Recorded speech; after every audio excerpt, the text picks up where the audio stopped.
everybody, and welcome back to another episode of Mind, Money, Soul. And today we're going to talk about one thing that I feel changed my entire financial future. Screams with excitement. This is a big one. This is an important one, and I'm excited to bring it to you. Now, before we get into it, I just want you to all know that the cart is now open and you can grab your space for the Feel Good Investor course. This is the third time that it's come back because y'all requested it and your prayers were answered. And it's basically going to be the thing that helps you go from not having a fucking clue about how to invest or where to get started to everything that you need to know to confidently start to build wealth. So all of the details are in the show notes. Feel free to slide into my DMs if you've got any questions. I'm always here to answer. But without further ado, let us get on to today's episode. The one thing that changed my entire financial future. Now, when I thought about my future when I was like younger, I mean, obviously a lot has changed, right? I used to think that I was going to be an actress and live a really unconventional life. And I say unconventional in the way of like, you know, working weird hours, being all over the place, all of the things. And yet, you know, it didn't go that way by choice. And I ended up working a 9 to 5 for, you know, basically 10 years. But yeah, when I thought about my future, I was like, right, I'm going to have to work really, really hard. I have to get really, really good at saving. And then I spend that money on the things that I want to spend money on. But I just have to be selective with how I spend money because obviously there's a limited resource of it. Kind of makes sense, right? You work, you save, you spend, you live your life. There was a key part of that process, of that equation, that was missing. In addition to that, like, what happens if my income stops temporarily? What happens if I get ill, if I can no longer work, if something happens, you know, and my flow of cash is reduced massively or suddenly? I then never get to continue to save money. I never get to support myself, and I'm also never going to be able to afford those big fun milestones at the point that I think that I want them. Or imagine if I have to keep spending my money on emergencies like all the time. Like, I've got savings, but my washing machine breaks, then the boiler breaks, and then the car breaks, and then my teeth fall out, and then this, and then before I know it, all of this time's gone past and I've never even been able to use any of my money for the fun experiences that I was actually saving it for. And there's all these factors that had a massive input into the way in which I was building wealth or had the ability to build wealth. And I was like, something doesn't add up here. And in addition to that, it means that I always have to work for someone or for myself, but for clients, and I never have the choice in what I'm doing with my time because I have to make money. Now, we live in a society where we have to have money. That's just the way of the world. Let's play the game. Don't hate the player, hate the game. So join in. If you can't beat them, join them. I'm fucking quote queen today. We need money, right? So that means I always have to work because you swap your time for money. So therefore, to get money, I have to work. But then I spend that money because I want to continue to live my life, which means I need to make more money. And like, your brain is just like, fuck. So if I am constantly swapping my time for money because I am working to get a paycheck, there's no end to it. Because even if I'm saving due to things such as inflation, emergencies, the worry around income loss, etc., it's this repetitive cycle of working, saving, spending, working, saving, spending. So for as long as I want money, I have to be working. And that is a fucking tiring existence, if you ask me. Even if you love your job, you still want it to be optional, right? And that was until I discovered that there is another way. Now, if we add an extra step into this process, we're going to be laughing. I work, I make money, I invest that money so that money is working hard for me and growing separately. And then I use the profit or the return of that money to spend and fund the lifestyle that I want. It will essentially get to the point where I no longer need to top up that investment pot because it's got to a point where it's regenerating itself. Therefore, I don't need to keep making an income because instead of swapping my time for money over here, I've got to a point where I have an investment pot that's growing, creating money as profit or a return, and I'm using that money to fund my lifestyle. I have this pot of money that's continuing to regenerate because the interest that it's making is enough to support my lifestyle, and therefore that's what gets you out of the rat race. That's what gets you out of work being a thing that it has to be, because you've used that money to then make your money work hard for you, and you're no longer having to swap your time for money because the money is already growing. That is the power of investing and building wealth. Now, anybody who's been listening to this podcast for a long time or like follow me on Instagram will know that my journey into investing started because I'd saved £25,000 to go traveling. I went on a date with a guy and I was telling him about it, and he was like, do you know that by having all of your money sat there in cash, you're actually losing money? And I was like, what the fuck? And he was like, yeah, it's due to inflation. And I was like, oh. So I looked into it, realized that I should be investing my money instead, and then went on my investing journey a couple of years ago. And now here I am, and I am telling you, learning the concept has literally changed my entire financial future, because my goal has gone from not how do I get the highest salary so that I can continue to save money and, you know, I've got to work hard to make this money. It's how do I reach a certain amount in my investment account through work where I can get to a point where I no longer have to work. That's the goal. So I'm going to first of all talk about why I invest. Now, obviously I've just touched upon like talking about financial independence and, you know, not needing to like, swap my time for money. I worked for a marketing agency for like 10 years, and I'm not gonna lie, as much as I, you know, loved elements of it, I loved my boss, I loved the people that I worked with, it wasn't my passion, it wasn't like what I truly desired. If I could fucking pick, yeah, I would have spent my days on the beach, traveling around. Like, work still wasn't optional, it was something that I had absolutely no choice on. And no longer, when I learned about investing, no longer did I have to solely rely on saving to build wealth. Now, obviously, when you are investing, it's kind of like saving, because instead of spending that money, you're putting that money somewhere else. But in my opinion, you're also actually spending money because that money is being bought on something that's growing a profit. And to be honest, if you want me to be completely 100% honest, I didn't even know that I needed to like build wealth. I didn't know that that was a thing. Like, I'd never heard that word before, that phrase before. Like, my parents weren't talking about it, my family weren't talking about it. So I wasn't even, when I was thinking about saving in my future, I wasn't even thinking about building wealth. I was just like, oh, I just need to save so that, you know, I've always got money for my bills and stuff like that. It was never like, oh, I must build wealth. It's only been the last few years where I've really started to dive into this world of investing that I've gone, oh, I need to fucking build and protect my wealth. Now, inflation is the thing that makes you lose money. If you listen to the last 2 episodes, you will have known way more about that. But basically, inflation is the cost of services and products and goods going up over time, yet the product and the service that is on offer, you're not getting any more of. So basically, your money is decreasing in value over time. And this is super important. Now, scarily, the British pound has lost 66% of its value since 1990. So over the last 33 years, and I know that's wild because when I think of the 90s, I'm like, yeah, that was like 10 years ago. It's fucking not. But over the last 30 years, the value of our money has decreased by 66%. That's mental. So let me just read this to you, right? £100 back in the 1990s would have a buying power today of £290, and this highlights how much the pound has decreased in value. So basically, what it highlights is for the same item now in 2023 versus the 1990s, you would pay a very different price tag. So something worth £100 back in the 1990s would now cost you $250. Mental.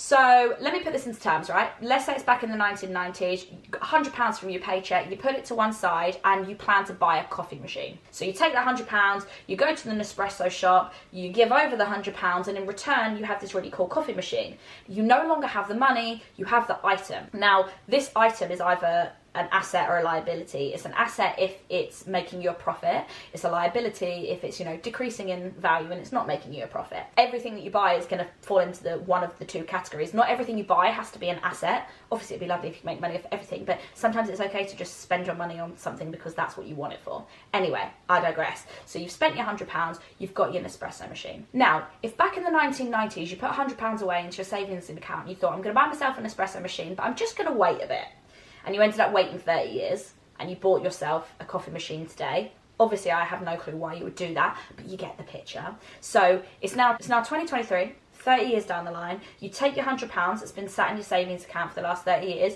You rock up to Nespresso and you go, I'd like to buy that coffee machine, please, which is the one that you've always been planning to get. And they go, thank you, yeah, great, that'll be £250. And you'll go, well, no, because in 1990 it was £100, and they go, yeah, I get that, but it's now £250. So for the same item, nowadays, it costs you more money. So therefore, the value of your money in the past has decreased. So whilst you haven't physically lost money, it's not like the bank has gone, haha, I'm taking money out of your account. The money in which you do have is decreasing in value. The buying power of that money is less. And if you ask me, it's fucking rude, but we don't control inflation and it's just the way of the world. Now, the frustrating thing about this is saving your money is like obviously a good thing, but inflation is like the tax you pay for being good with your money. It's fucking rude. It's like, sorry, I know you've saved, but actually your money's not worth as much anymore. Bye. And you're like, brilliant, thanks. So if we think about this in terms of preparing for your retirement, and I know that always the term retirement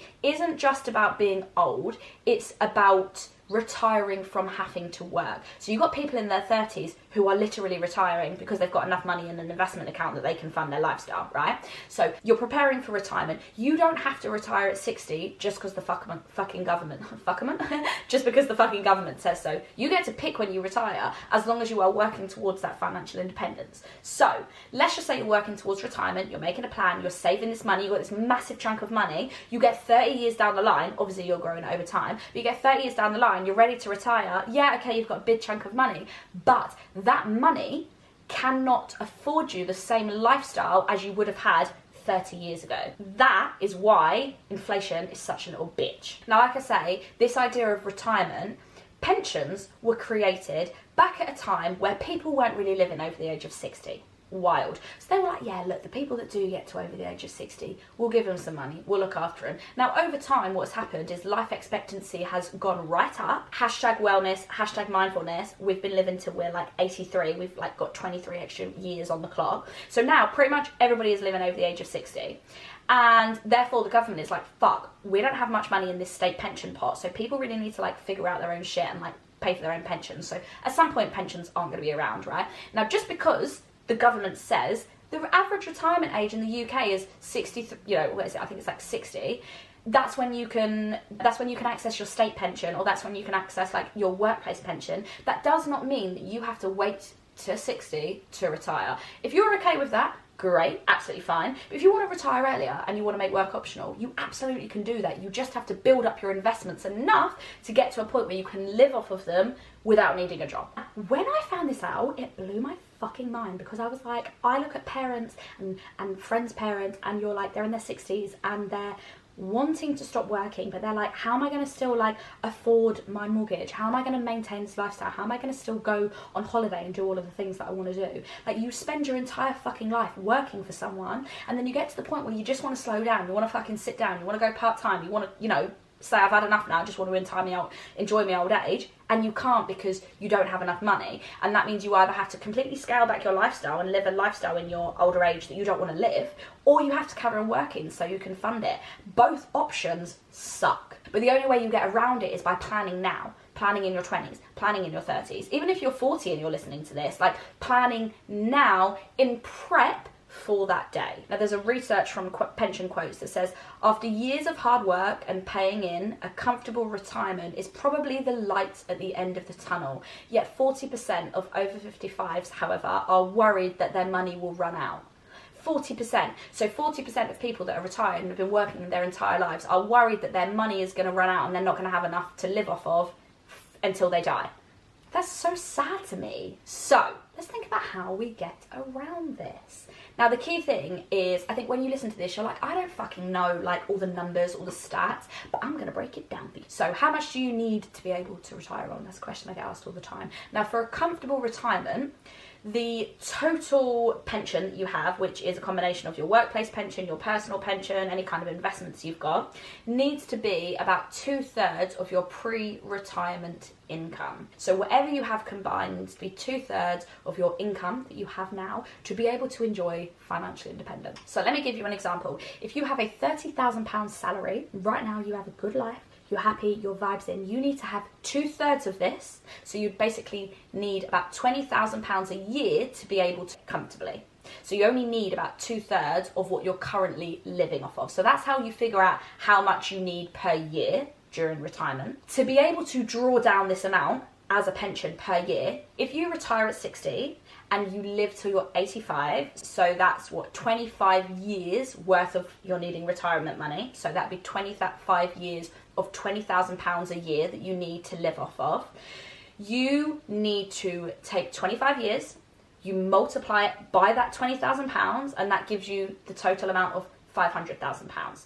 So therefore, to be able to live comfortably, if right now you're on a 30k salary and you're living comfortably, you would need to have £500,000 in your retirement pots to be able to draw down a £20,000 salary every single year to be able to continue to live from the age of 60 to 85. Now obviously these are just averages, we're working it out roughly, but that just gives you an overview of kind of roughly what you need to work towards. Now obviously the ideal scenario is that you draw down on this money, so you take it out of your investments, your pensions or whatever, but that you have so much money in that account, in your investment account, that when you've drawn down on it and you're living throughout the year, the money that's still sat in that account is still making interest, and therefore some of that money is regenerating, and basically the money never runs out. That's the aim. So £18,000 is considered the minimum for married couples, but it allows hardly any luxury. So it's not eating out, it's no alcohol, probably no car, no gym membership, like that kind of sucks. So £18,000 for a couple is like, somebody is absolutely raving outside. I don't know if you heard that on the microphone. Some boy racer coming past. So yeah, £18,000 is apparently like the really bare bones minimum for a couple. Now if that's what you want for your life, that's absolutely fine. For me, that's absolutely not what I want. I do not want to go through my entire life working really hard to then, when I get to 60, have to scale back everything and not do anything fun. That is when you just sit in a fucking chair doing Sudoku, isolating, sad, lonely, and depressed, like genuinely. And I think that's what's so sad about the older generation, is they didn't have access to this information. They didn't know what they needed to work with, and a lot of them are not in a good financial position. And unfortunately, the government and especially the system set up in the UK is it's not to look after old people, which is really fucking sad. It's a whole other topic. I don't want to get into it now. Okay, so let's get into the math. I am doing this maths for you so that you don't have to do it. You're welcome, honeys. And if you're watching this on video, you'll see that I'm actually looking down at my laptop a lot, and it's because it's very numbersy and I don't want to get it wrong, so deal with it. Now, to save £500,000 a year from your paycheck / wages up until your retirement, that's a massive fucking ask. Like, if you're on a 30, 40k salary, but you need to have £500,000 saved in a bank account by the time you retire, like, that's wild. Let's say, for example, you're 30 and you want to retire at 60. Okay, so this is 30 years of prepping for retirement.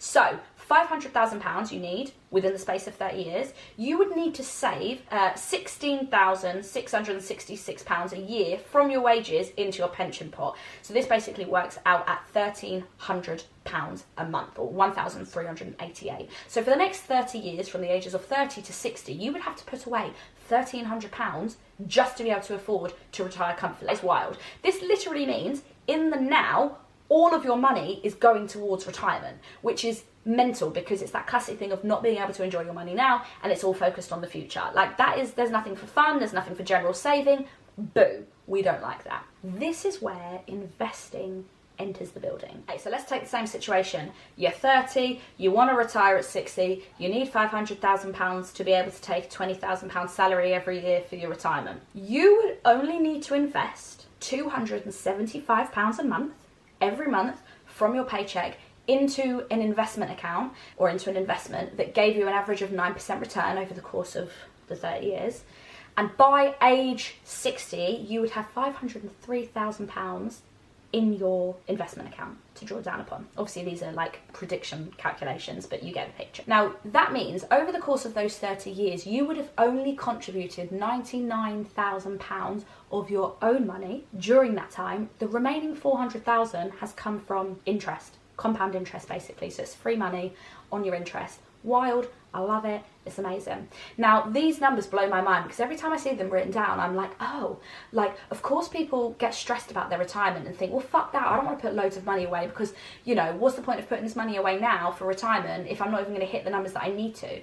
That's with saving. With investing, you are literally creating the money for your future. Now, I obviously put down £275 a month for the next 30 years from the age of 30, but imagine if you doubled it. Imagine if one month you were like, yeah, I can chuck £500 away. Or imagine if when you were 40, you got a massive pay rise, or you got a big bonus and you chuck that in there. Like, you're only eating away at that or adding to your retirement fund. And that is why the investing part is so important. Now, for me, it suddenly made retiring and my financial future so much lighter, so much brighter, so much more exciting, because it actually felt accessible. I come from a working class family. I come from a family, like, I didn't get taught about this stuff. They're not like retiring young and living their best lives. Like, I'm not seeing that within my entire family. Do you know what I mean? Anyone in my family. So I'm like, well, the key thing here is like, how would I do that?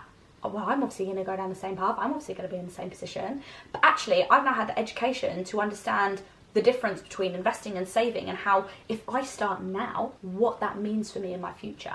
Now, at the moment, I obviously have £18,000 invested in the stock market. Now, if I never invest another penny, I will potentially, predictive, about 200 in an investment account in 13 years. 13 in 30 years. So that means I have made 247 in interest just by having that money in my bank account now. Now, for me, taking into account, let's say I do retire at 60, £250,000 isn't going to be enough. A, because of inflation. You think if we've lost 66% value of our money over the last 30 years, probably the same is going to happen. So you've got to take that into account. But also, I want to live a lifestyle where when I'm older I can do what the fuck I want. I want to be like a windsurfing granny, do you know what I mean? I want to be hiking up the fucking Himalayas. So I need money for that. But I am planning to continue to add to my investments over time so that I can grow it and get it to a point where I can retire comfortably whenever I want to. And making investing a part of my financial well-being and part of my financial plan has allowed me to put money away now and also be able to enjoy money in the now whilst preparing for the future. So if you're listening to this, whether you have a little bit of debt, whether you have nothing saved, whether you have nothing invested, you've got fucking no clue about investing, there is still time, but the key thing is to act upon it now. Now, obviously, I have my investing course, and obviously I'm going to be biased because I think it's the best course out there. But whether you do it with me or whether you go and learn yourself through podcasts, through books, through YouTube videos, like, you do what works for you depending on how much time and energy you can be asked to put into it. But the key thing is that you hear this and you go, oh my God, that is possible for me too. This isn't a thing that's only reserved for certain people. I can get started now. Now, you don't have to start with £175 a month. You can start with 50 and the next month do 100, and then after a couple of months do 150. You can build it up, but the key thing is to actually get started, because what I don't want you to do is get 20, 30 years down the line, and I've got a lot of clients in their like 50s and 60s who go, first of all, I wish I knew all of this information from before, but also like, I've worked my whole life and I just don't really know what I've got to show for it. Maybe they have a house, but they're like, you know, I just don't really feel like I've got as much as I would like to show for it. If I'd have been more clever and I'd have optimised it more. And it's one of their biggest regrets. Now, obviously, another big regret of old people is like working too hard. So yes, you have to find the balance. But the key thing is about making decisions that feel good for you and that feel good for your future, and knowing that investing is a tool that allows you to literally build wealth for the future and help you work towards financial independence. And I'm very passionate about it, if you can tell in my voice. Now, the way in which I invest is I have a couple of apps, a couple of platforms, a couple of different accounts. I've got one with Trading 212, one with Vanguard, and one with Hargreaves Lansdown. But in the course, I actually go into detail about what I've got in each one, and what it's doing and what I'm invested in. Yeah, I break it all down. Yeah. That's basically what I'm trying to say. I break it down, and yeah, I think it's really important to also see people that look like you doing it. I am a young female, and I'm here for all the ladies that want to start building wealth, because it is for you. We're not leaving this up to our partners. We're not leaving this up to our parents. We're not leaving it up to the government or our employers. We are taking control and doing it ourselves. And I'm telling you, this is the one thing in my financial plan that has made the biggest change to my financial future, and it can make the biggest change to your financial future too. So I hope you found this useful. If you want to learn more about investing, the course is now available to grab your spot, so there is links in the show notes. If you have any questions or you want to ask me any questions, please feel free to slide into my DMs or drop me an email, and send this episode to anybody you think it might be useful. So have the most amazing day, and I look forward to speaking to you soon.